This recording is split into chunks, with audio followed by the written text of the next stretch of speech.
Créé par des chefs d'État africains et la Banque africaine de développement, Africa 50 œuvre pour combler le déficit de financement des infrastructures en Afrique qui est de l'ordre de 68 à 108 millions de dollars par an.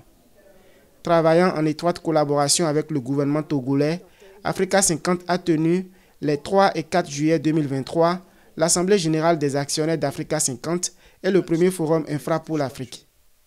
Avec l'appui de la Banque africaine de développement, cette plateforme d'investissement a initié le premier programme de recyclage d'actifs en Afrique.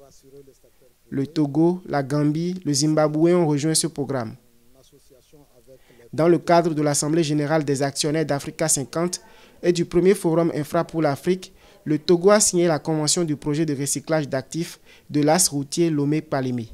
Les solutions innovantes qui ont été trouvées par Africa 50 dans le cadre du recyclage des actifs est une solution très innovante et créatrice. Et vous avez vu que nous avons signé le tout premier accord de recyclage des actifs et donc cela va nous permettre de soulager en tout cas le poids de la dette. Le programme d'innovation de recyclage des actifs en Afrique d'Africa 50 a permis à la République gambienne, à travers son ministre des Finances et des Affaires économiques Sidi Keïta, de signer le projet de recyclage des actifs du pont Séné-Gambie. L'Assemblée générale des actionnaires d'Africa 50 et le premier forum infra pour l'Afrique à Lomé ont été couronnés par des signatures d'accords. Il y a eu des signatures sur des projets réels et des signatures de partenariat. Africa 50 a signé ce matin un partenariat avec la BOAD, qui est basée ici à Lomé et qui est une banque de développement régional qui fait de belles choses dans le secteur.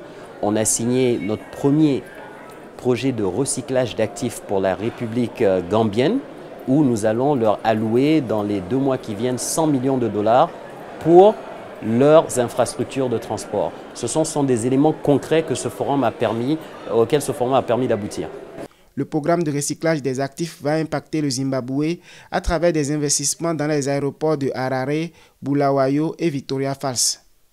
Africa 50 a initié et mis en place un partenariat public-privé pour le développement des lignes de transport d'électricité au Kenya avec Powergrid. À noter qu'en 6 années d'opération, Africa 50 a investi des fonds propres et quasi-fonds propres dans 21 projets d'infrastructure dans 22 pays africains pour une valeur de plus de 6,6 milliards de dollars USD.